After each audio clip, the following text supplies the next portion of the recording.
नमस्कार मित्रमैत्रिणींनो, आज आपण पाहणार अगदी तोंडात घालताच विरघळणारा सुपर सॉफ्ट असा तो म्हणजे पारसी मावा केक. आणि हा जो पारसी मावा केक आहे ह्याला पारसी मात्र का म्हटलं जातं? का पारसी आणि इराणी या बेकरीमध्ये अगदी ट्रेडिशनली पद्धतीने हा माव्याचा केक बनतो.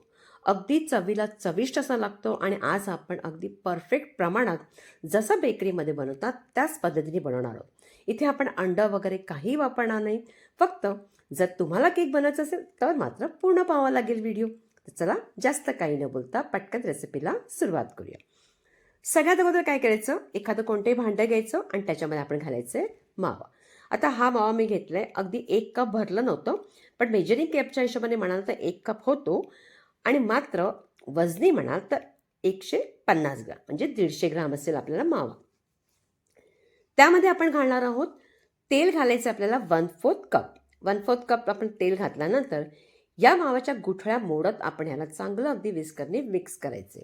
तुम्ही हवं असल्यास मावाला किसूनही घेऊ शकता किंवा छोटे छोटे तुकडे करायचे आणि त्याच्या सगळ्या गुठळ्या मोडायच्या. आणि याच पद्धतीने जसजसं तुम्ही करत जाल तसं तो अगदी पूर्ण गुठळा मोडतील आणि तो नरमही पडू लागेल. आता अशा पद्धतीने झालं की आपण इथे घालणार आहोत आता बटर. तर बटर आपण घालायचं इथे 2 टेबलस्पून. अगदी 30 प्रमाण देते, कारण का जेव्हाही तुम्ही केक कधीही बनवा, केक बनवताना मात्र तुम्हाला मेजरिंग कप किंवा मेजरिंग चमचे हेच वापरावे लागतात, कारण का त्याच्यानेच आपला केक अगदी परफेक्ट बनतो. आणि आता बाजारात तुम्हाला प्लास्टिकचे सुद्धा कप मिळतात, तेही घेतले तरी हरकत नाही. ते इथे बघा सगळं अगदी मी पुसून बटर व्यवस्थित घेतलेलं आहे. आता बटरही घातल्यानंतर पुन्हा आपण त्याला चांगलं ढवळून घ्यायचं आहे. जसं बटरने आपण ढवळू लागेल तसं तो मावा आणखीन थोडासा नरम होऊ लागतो. म्हणून जितकं असेल ना तितका ढवळा, का त्याच्या गुठळ्या असता कामा नये. जर गुठळा राहिला तर मात्र केक आपला बरोबर बनणार नाही. आता हे मिश्रण झालं. आता इथे आपण घालणार आहोत साखर. साखर आपण घालणार आहोत मेजरिंग कपच्या हिशोबाने 3/4 कप आपण घालायची साखर, म्हणजे ती पाऊण कपशी असते. आणि जर वजनी म्हणाल तर 125 ग्राम साखर असणार आहे. तुम्हाला सगळ्यांचे प्रमाण जे आहे ना मी तुम्हाला डिस्क्रिप्शनमध्ये देईल, म्हणजे तुमचं कुठलंही प्रमाण चुकणार नाही, केक परफेक्ट बनेल. आता मात्र आपण या 1 कप जी आपण कप आहे ना त्याच कपामध्ये 1 कप असं दूध घेतलं आहे. थोडंसं दूध, अर्धं दूध असं घालायचं आणि पूर्ण अगदी सगळं आपण जिन्नस मिक्स करायची. जितकं असेल ना त्या दुधामध्ये व्यवस्थित मिक्स करा. दूध घातल्यानंतर थोडंसं पातळी होतं आणि आपलं सगळं अगदी व्यवस्थित मावा जे काही आपण घातलं आहे, तेल घातलं आहे आणि बटर घातलं आहे, ते सगळं अगदी मिक्स होतं. आता आपण इथे काय करायचं, एखादी गाळणी म्हणजे अशा पद्धतीची चाळण घ्यायची आणि आता आपण ती ठेवून आपण घालायचे मैदा. तर मैदा असणार आहे 1 कप आणि 1/4 कप असा आपण घालायचं आहे मैदा. आता या ठिकाणी तुम्ही मैद्याऐवजी तुम्ही मैदा आणि गव्हाचं पीठ तसंही घेऊ शकता किंवा नॉर्मल तुम्हाला गव्हाचंच पीठ हवं असेल तरीही घेऊ शकता, तेही करू शकता.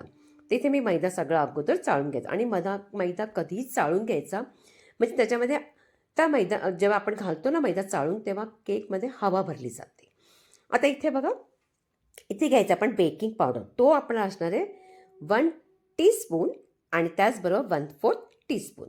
म्हणजे ज्या पद्धतीने सांगते त्याच पद्धतीने घालायचे, म्हणजे तरच केक बरोबर बनणार आहे. तोही घातल्यानंतर आता हे सगळं घातल्यानंतर आपण पुन्हा त्याच्यामध्ये आपण घालायचे सोडा. सोडा आपण घातलेला नाही आहे, तो घालायचा आपण 1/4 टीस्पून सोडा. सोडा घातल्यामुळे काय होतो, जो आपला केक आहे ना आणखीन फ्लफीसारखा होतो, अगदी आतमध्ये नरम होतो आणि चांगला फुलतो सुद्धा. म्हणून अगदी व्यवस्थित सोडा घातल्यानंतर आता चांगलं मात्र हे मिश्रण ढवळून घ्या. इथे तुम्हाला इलेक्ट्रिक बीटरची वगैरे काही गरज नाही, आपले हातच बरोबर आहे. विस्करने आपण त्या हाताने चांगलं अगदी व्यवस्थित सगळं मिश्रण अगदी एकजीव करून घ्यायचं. आणि जर दुधाची गरज असेल तर आपण घालू शकतो, पण अगोदर ह्याला ढवळून घ्यायचे. आणि त्याचबरोबर चांगलं अगदी व्यवस्थित मिश्रण झालं की त्यानंतर हा मावा केक असल्यामुळे तिथे ते वेलची पावडर घालतात. वेलची पावडर घालायची. तुम्ही हवं असलात वेलची पावडर सालीसकटही अगदी तुम्ही अगदी दळून घेतली ना तरी हरकत नाही, फक्त बारीक दळायची, ती घालायची. त्यानंतर घालायचे दूध राहिलं होतं, ते जितकं हवं तितकंच घालायचं आहे. मी तुम्हाला सांगेन की किती आपल्याला दूध लागलं आहे. ते इथे मी आणखीन थोडंसं अर्धं घातलं आहे आणि त्यानंतर पुन्हा मिक्स करायचं आहे. आता अशा पद्धतीने सगळं आपण व्यवस्थित मिक्स करून घ्यायचं आहे. तर बघा, आता हे मिश्रण अगदी मिक्स केल्यानंतर थोडंसं हलकं होऊ लागतं, बरोबर, कारण आपण सोडा घातले. पण तरी अजून त्याच्यामध्ये थोडंसं आपल्याला जरासं दूध हवं असेल तर आपण घालायचं. त्या अगोदर आपण ह्याला थोडंसं 2 मिनटं बाजूला ठेवून अगोदर ज्यामध्ये आपण केक बनवणार आहोत तो केक टीन किंवा तुम्ही जे काही भांडे घेणार असेल ते घेऊ शकता. आता मी हा 6 इंचाचा केक टीन घेतलेला आहे आणि इथे आपण याला अगोदर थोडंसं तेल लावून घ्यायचं आणि त्यामध्ये मी ठेवणार आहे बटर पेपर. आता बटर पेपर जर तुमच्याकडे नसेल तर काय करा, सगळं तेल अगदी व्यवस्थित असं लावून घ्या. त्यानंतर मैदा पूर्णपणे अगदी घालायचा, सगळ्या बाजूने मैदा अगदी लावायचा, शिंपडायचा चांगला. एक्स्ट्रा राहिलेला उरलेला थोडासा मैदा तो काढून टाकायचा. आणि आता तर तुमच्याकडे बटर पेपर असेल तर आणखीन सोपं होईल, तर तुम्ही पेपर अशा मधोमध ठेवून द्यायचा. आता ही तयारी झालेली आहे म्हणून ही तयारी अगोदर करायची. आणि त्यानंतर बघा आता हे दूध किती राहिलं आहे, इथे फक्त एक मोठा चमचा म्हणजे 1 टेबलस्पून दूध राहिले. त्यानंतर आपण इथे घालणार 1/4 टीस्पून व्हिनेगर. व्हिनेगर घातल्यानंतर चांगलं व्यवस्थित छान ढवळा. जसं जसं तुम्ही ढवळाल तर सोडा आणि व्हिनेगरचं अगदी त्याचं रिॲक्शन होऊन ना तो आणखीन हलकं फुलकं हे मिश्रण होऊ लागतं. म्हणजे अशा पद्धतीने हलकं फुलकं झालं तरच आपला केक अगदी आतून छान असा नरम होतो आणि चांगला अगदी फुलतो सुद्धा. तुम्ही केसरचे अगर तुमच्याकडे केसर असेल तर ते धागे तुम्ही घालू शकता त्याच्यामध्ये. आता हा जो आपला केक टीन आहे त्याच्यामध्ये सगळं मिश्रण आपण अशा पद्धतीने घालायचं. आता या घालण्या अगोदर तुम्हाला एक मात्र तयारी करायची. ज्यामध्ये तुम्ही केक बनवणार असाल, जे काही स्टीमर जे काही घेणार, तर मी कढईमध्ये अगोदरच मीठ घालून ते गरम करायला ठेवले. त्याला 10 मिनटं तरी गरम करायला ठेवायचं. मीठ नसेल तर नुसता तुम्ही कढई किंवा जे काही घेणार असाल ते मात्र गरम करायचं आणि नंतरच आपण याच्यामध्ये व्हिनेगर वगैरे घालायचं. आता थोडंसं आपण हे सगळं मिश्रण घातल्यानंतर थोडंसं वरती असं आपटायचं म्हणजे अगदी एक सारखं केक सेट होतो. थोडेसे मी ड्रायफ्रूट घातलेले, हवं असेल तर घाला, नाही घातले तरी चालेल. तर बघा इथे हा जो आहे ना कढई ठेवली होती आणि ते मीठ आहे अगदी चांगलं गरम झालेलं आहे. गरम झाल्यानंतरच केक ठेवायचा, थंड मात्र ठेवायचं नाही. हे मीठ मी पुन्हा पुन्हा वापरते जेव्हा जेव्हा केक बनवते तेव्हा, म्हणून तो सगळे ते ब्राऊनसारखं झालेलं आहे म्हणजे. आणि आता मात्र झाकण लावायचं आणि गॅस मात्र अगदी मंद नाही, थोडीशी मीडियम अशी जोत मात्र तुम्हाला सेट करावं लागेल आणि आपल्याला 30 मिनटं ठेवायची.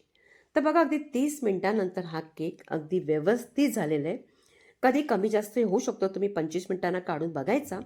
पण आता बघाल ना तुम्ही, एखादे टूथपिक नाही तर एखादं काही तुम्ही काट्याचा चमचावर घालायचा, व्यवस्थित क्लीन आला म्हणजे व्यवस्थित झालं आहे. आणि कधी हा केक ना बाजूच्या कडा आपोआप सुटू लागतात. आता मात्र ह्याला अगदी थंड करा, पंख्याखाली नाही, असंच थंड होऊ द्यायचं अगदी आपल्या किचन प्लॅटफॉर्मवरती. तर मी याला थंड होऊ दिलं आहे. एखादी प्लेट त्याच्यावरती ठेवायची, अशी ठेवल्यानंतर उलट करायची. उलट केल्यानंतर हे जे बटर पेपर आहे ते आपण काढून घ्यायचं. बटर पेपर काढल्यानंतर बघा तो व्यवस्थित तो केक निघाला आहे, कुठेही काही झालं नाही. तुम्हाला कळत असेल का बटर पेपरचा व्यवस्थित निघतो आहे. आता काय करायचं, अगदी हाताने त्याला उलट नाही करायचं, एखादं कुठली प्लेट किंवा काही ताट असं ठेवा आणि त्याला पुन्हा उलट करा. आपण जी ड्रायफ्रूटची बाजू आहे ना ती वरती ठेवायची म्हणून. तर बघा किती मस्त केक झाला आहे. अगदी कुठे तुम्हाला वाटतंय का कुठे फुलला नाही वगैरे काही नाही. कापतानाही तुम्हाला कळेल अगदी छान असा कापला जातो. आणि खरं सांगू ना तर हा केक ना तुम्ही जर तोंडात नुसता घातला ना तर अगदी तोंडात घालताच विरघळतो. आमच्या घरातल्याला सगळ्यांना अगदी खूप आवडला होता. मी हा 2दा बनवला आहे. अगदी इतका चांगला झाला होता. तुम्ही नक्की करून बघा. जे मात्र प्रमाण तुम्हाला दिले त्याच प्रमाणात तुम्हाला करायचं आहे, तसंच करून तुम्हाला हा केक बनवायचं आहे. अगदी सुपर सॉफ्ट असा आपला केक बघा छान असा रेडी होतो, अगदी व्यवस्थित निघाला आहे. आणि हा जर तुम्हाला केक आवडला असेल तर तुम्ही बनवून पाहायचं आहे. अगदी आपला हा मावा केक आणि तो सुद्धा अगदी पारसी मावा केक रेडी झाला आहे. रेसिपी तुम्हाला कशी वाटली कॉमेंट्स करून मला नक्की सांगायला आवडल्या. जास्तीत जास्त लाईक करायचे. पुन्हा भेटायचे आपण छानशा रेसिपी बरोबर.